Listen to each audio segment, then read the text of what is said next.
guys, welcome to Chronically Bookish. Michelle here. And Billy. And yeah, if you have been to this channel before, it's got a little bit of a new face in it, in the form of Billy. There's going to be a few changes to the channel. We're going to make it a strictly booktube and study, kind of aesthetic study channel now. And we wanted to do the new to Booktube tag. So we have a few questions, I think that were adapted originally from Brenda C's video, which we will link down below. And we got these specific questions from Libby Lou, who's also a booktuber on YouTube. So I'll link both of those videos in the description. So should we get into it? Yeah. Okay. I'm going to read the questions because I'm the one with sight. Okay. Number 1, where are you joining us from?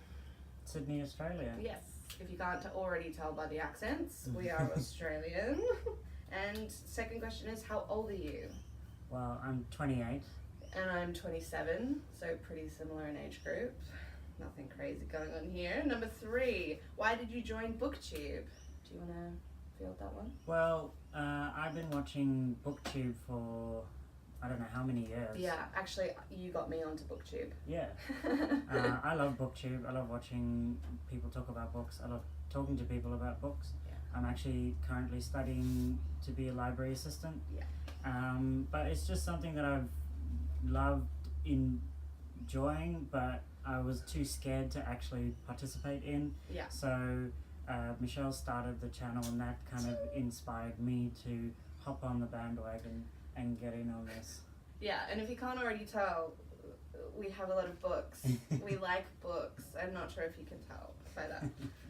Okay, number 4, what's the meaning behind your channel name? So, as Billy said, I originally created the channel, and the reason I created it and called it Chronically Bookish was because at the time, and still continuing, I've been dealing with a lot of chronic illness, and I was trying to figure out what kind of thing I could do from home, and I really like books and other things to do with books, like writing really aesthetic notes, so look out for that soon, because I am a psychology student, and yeah, I just really wanted to do something from home, and I felt like YouTube was the one, so it's called Chronically Bookish because I have chronic illness, and I am chronically obsessed with books, as is Billy. Okay, we have number 5. What types of books do you read or want to talk about on this channel? Well, it's more like what I don't read is a shorter list. So I don't enjoy being scared. I don't understand why people like being scared. I hate so horror books. I don't enjoy horror. No. That being said, I do enjoy some books that are thriller horror, but I just generally don't enjoy the genre. Yeah. Also, books about war is not something that I generally go for. I agree. No. Yeah, stuff like that, basically. We're big fantasy people. Mm-hmm. I really like crime. Billy's not super into crime. Except for Agatha Christie. Yes, classics. No. Classics are different. But yeah, I really like crime. I love fantasy. Billy reads a lot of different genres, non-fiction, general fiction, a lot of fantasy. I will tend to read whatever he recommends. He researches, I read them. I find the books, I buy the books, she reads the books. Exactly. Alright, so... Look at the cat, oh no. Oh no, cat is destroying camera setup. Oh no. Haku! Come here. Come on. There's an earthquake happening. Okay. Come on. Oh. Oh, kitty. Can you grab him? At least he'll be on frame. Come on. Okay. I'm sorry. You gotta go, my boy. Okay. Alright. I know. I'm sorry. I'm so sorry. If you And I'm back. noticed, we have a cat. And we're filming on his cat tree, so it was attack time. Anyway. I think we're up to question 6. Yes. Okay. Who are some of your favorite authors? Okay. So, my favorite author is Neil Gaiman. Absolutely love him, and pretty much everything that he writes. Yeah.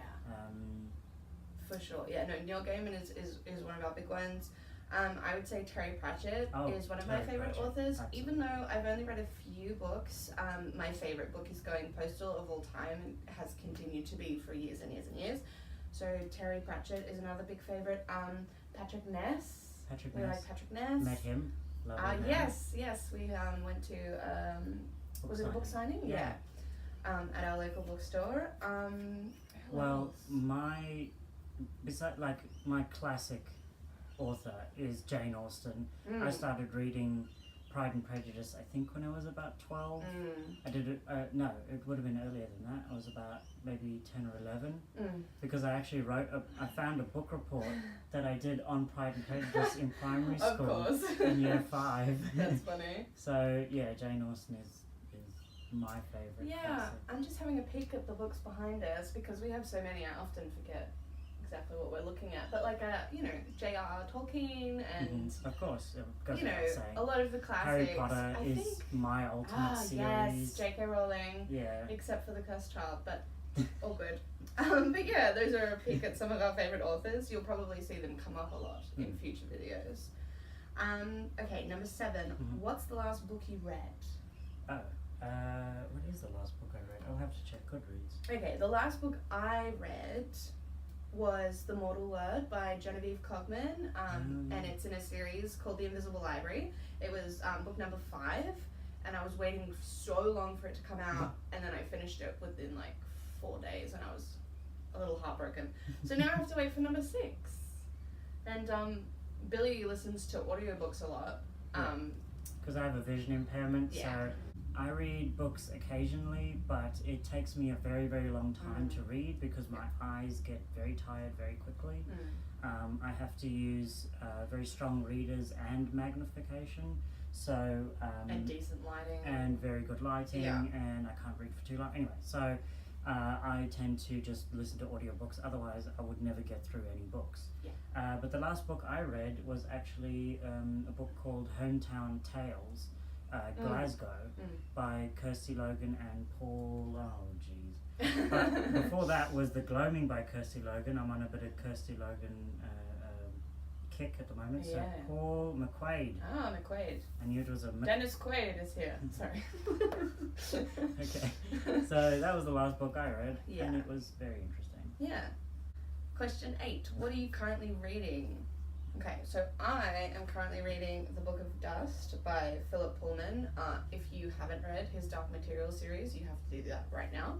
This is a prequel, but you should read it after. I'm currently... Do you think you should read it after? I don't think you have to read it after. I just feel like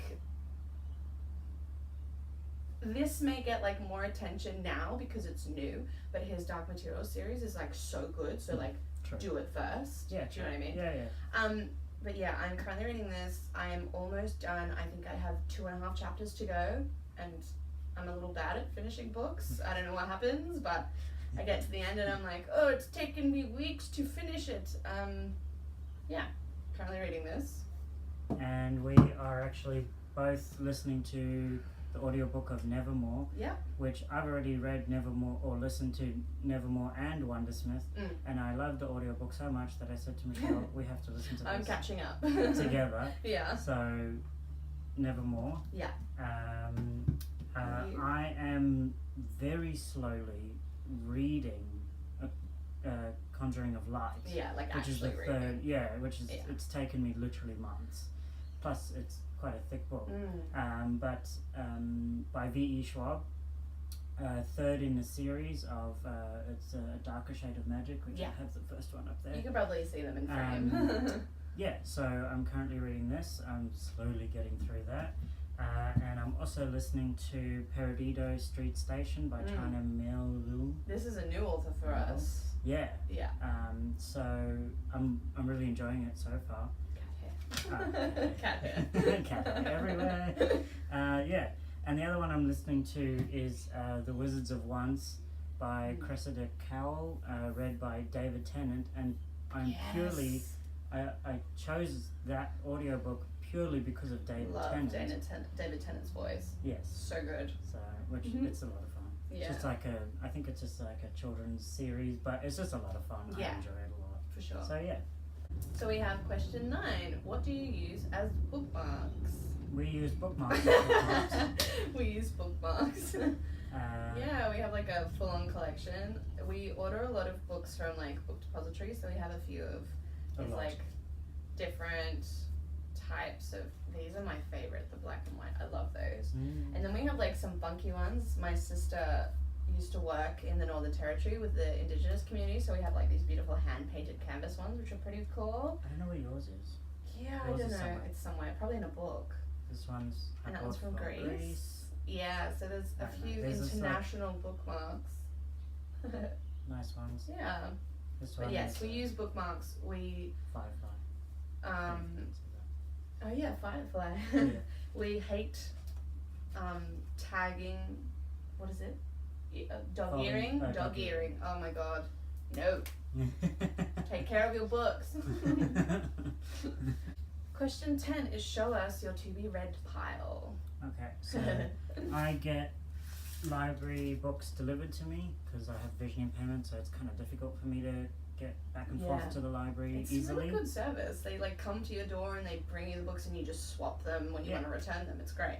You can request books, or they can just, you say these are the genres, these are the authors, give me what you think, whatever fits. Yeah. So I got a massive pile of them. I got Nimona by. Noelle Stevenson. Ah, yes. So I've actually started reading this already.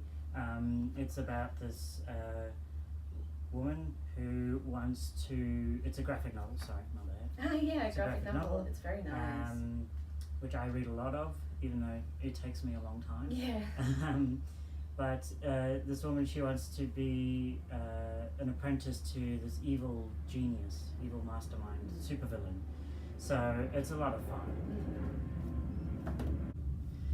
Then we have this monster called Blankets by Craig Thompson. Yes. I think this is an autobiography. Beautiful, look at it. I love this one. So it's about his life, and it's one I've wanted to read for a very long time. Just haven't had the opportunity to, basically. So yeah, I'll try and get through that in a month. This is very ambitious. Very ambitious. Very. So this is another China Melville. I don't know how to say his name. Anyway, this one's Railsea, and I also have The Last Days of New Paris. I don't know what Railsea is about, to be honest. This one I think is like you can jump to. I think Paris is stuck in 1947 or something like that. Oh yes, it's the one you were telling me about. Yeah. So that sounds pretty cool and interesting. The other one that they sent me, which I know nothing about, is called, I can't read The Straight Razor Cure, and it's by Daniel. Or is it Daniel? Daniel Polanski. Don't know what this is about, but we'll find out. Yeah. And then the other one that I got is Bitch Planet by Kelly Sue DeConnick and can't read. Sorry. Yes, Bitch Planet Volume 1, which is also a graphic novel. We'll have it linked in the description. Yes. We will list it all, don't worry. In my pile I have The Light Fantastic by Terry Pratchett. It's the second in his Discworld series, and it's following the two first characters, Rincewind and Two Flower. Yeah. I'm not sure exactly what the story is about. I started reading Terry Pratchett with Going Postal, and now I'm kind of working my way back. So yeah, this is his second book in the series, so I'm pretty excited to read that. Oh, and also, isn't it such a nice cover? All our Terry Pratchett books, we have these funky covers, and I love them. Next we have A Little Princess by Frances Hodgson Burnett. I always have trouble saying that name. And I got this for my birthday from Billy a couple of years ago. I haven't read it yet. I absolutely love the movie, and this is one of those books that I did the bad thing and I watched the movie first, but I'm excited to read it because I want to see all the details and things that they maybe didn't include in the movie, and it's obviously different reading it.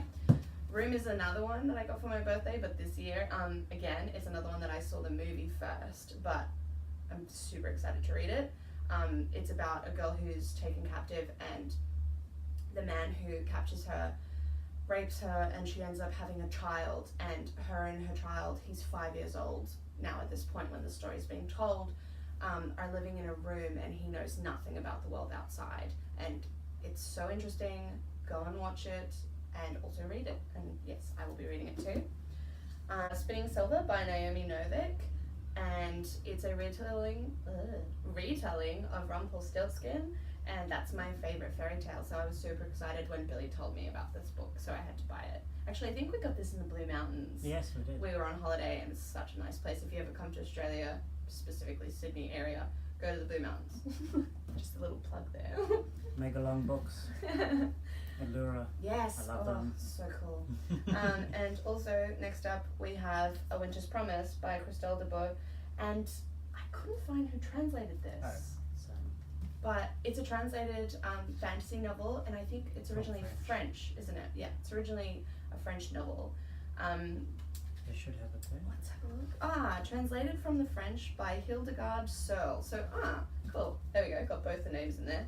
I'm pretty excited to read this. It does have some mixed reviews, though, I believe. It's kind of like some good, some bad. But I'm pretty excited. So does Spinning Silver. Yeah. But yes, but that's our currently to be read piles. Yeah. Question 11. This is for you. Oh. Which do you prefer, hardcover or paperback? Ebooks or physical books? Owning or borrowing? Okay, I prefer owning hardback books, but I don't read them. Yeah. Which seems like a complete waste of money and time. But I really love displaying them. Now, I read them. You read them, yes. So there's two of us in here. So it's okay. But it's like, I get digital audiobooks, like, I borrow them from the library, if possible. Or Audible. Or get them on Audible. Yeah, so that's how I... Yeah, I like owning books. I do enjoy borrowing books from the library as well, though, because I feel like it's a fun experience, and also books I'm not sure of gives me an opportunity to read them first. Ebooks I don't listen to very often, but I'm trying to get more into it. You mean audiobooks, not ebooks? Yes, today is a day. Audiobooks I listen to occasionally, but I want to get into them more because I find that being unwell, sometimes it takes me a lot longer to read. I have to concentrate and it's very tiring. But also, sometimes audiobooks irk me a bit because it's like it's not my dialogue talking, it's somebody else, unless it's like Stephen Fry or David Tennant or a really good narrator, I'm fine. But yes, those are our preferences. Oh, but actually, I prefer paperback because they're easier to read. Yeah. See, he buys hardcover books so he doesn't have to sit there and read them. And I'm over here with this gigantic, heavy book going, I can't read this in bed. So yes, bit of a discord there. Number 12, what book or series got you into reading? Well, wouldn't it be Pride and Prejudice for you, probably? No, I mean, I started reading as soon as I could. Yeah. In South Africa, you're taught to read, well, I was taught to read at about 7, so... Billy's from South Africa originally, by the way. I moved here to Australia when I was 9, 10. But yeah, I can't remember a specific book. I mean, Harry Potter, of course I loved, but I was already reading before then. My parents were big book people. Yeah. So I can't remember a specific book or series that got me into reading. My story's a little different. We read all the time as kids, always had like children's books, and then when I got a bit older, we had, as you do, your parents buy you the books that are for your age. But I remember always used to pretend to read books. I used to be like sitting on the couch like with goosebumps. Oh yes, Really? I can read this book. And I think I was like 7, and it was a book more for like an 11-year-old. Yeah. And my sister, who was a massive reader and still is today, was like, you can't read those books, you're just pretending. And I'm full on like, no, I'm reading them. But I liked books, but I didn't read a lot when I was younger and kind of in my beginning teen years. I didn't read that much. And then I came across a book that my mother bought me called Aragon by Christopher Paolini. And a lot of people don't like the series and criticize the series, but it was like the first book that really grabbed me as a fantasy novel. And from then on, I started to read quite a lot more. And when I met Billy, I read heaps more because he was much more of a reader than I was. And now we're kind of like, both readers. So yeah. Yeah. How did you discover Booktube? That's for you, because I discovered it through you. I don't know. It was too many years ago. Yeah, you've been watching for quite a while, and we just haven't done anything with our desire until now. I suppose one day I was on YouTube and discovered it somehow. I really can't remember. I wonder if you looked up like a book review. Maybe it's something like that. I have no clue. It's been a while. No clue. It's been a hot minute. Okay, number 14. What challenges do you think you'll face with your channel? Well, I feel like for me it is probably being able to film regularly and upload regularly. And we were talking about this before. We made this video that probably if Billy does booktube videos, currently reading whatever it is, he'll probably be face to the camera, and when I do the videos it will probably be more of like a visual kind of aerial shot of books and other little things in there, because I don't always feel up to being in front of the camera, but I really like the creativity behind creating videos and sharing that kind of stuff, so I think that might be a challenge. Just actually filming videos. Yeah, that's what fair. do you think? Yeah, I think that's fair. Yeah, anything else with a challenge? Can't really think of any right now. Maybe a challenge is getting subscribers. People finding us interesting. We'll get up though. Yeah. Our videos being good quality. Yeah. We'll get there. Okay, last question. Where else can we find you? So I think that's about like, links to like Instagram and things like that. We haven't created it yet, but we're going to have an Instagram for sure. For this channel, but we also have individual. We do have personal Instagrams, but they are very different from Booktube most of the time. It's mostly the cat. Mostly cats and mostly food shots from me and things like that. So a little different, but I think we are going to create an Instagram. My headband keeps flipping off. We're going to create an Instagram for this channel that's got a lot of Booktube and study aesthetic content, and we might go from there. The Instagram's good. Yes, we have Goodreads. We both have Goodreads. We will put link in the description down below for that, so you can come and follow us. Yes, just go and look there. But yeah, if the Instagram takes off, I would say maybe like Facebook later, or maybe even a Twitter. We'll see. Yeah. But Instagram's a good platform. We like it. So. Yeah. Is that it? Yeah, that's everything. That's all the questions. Alright, that's the Booktube Newbie Tag, yes. Is it? Yeah. And we'll see you soon, hopefully with some new videos, maybe a haul, maybe a wrap up for February. Yeah. Yes. So. Yeah, I think you can definitely expect a haul coming in the next couple of weeks, maybe a week. We'll see. Because it's my video. We'll see how we go. See. Hopefully. And yes, probably a reading wrap up, especially for Billy, because he reads much quicker than me with the audiobooks. But yeah, thanks for stopping by, and we look forward to hearing from you guys. Don't forget to like, comment, and subscribe, and we'll see you next time. Bye.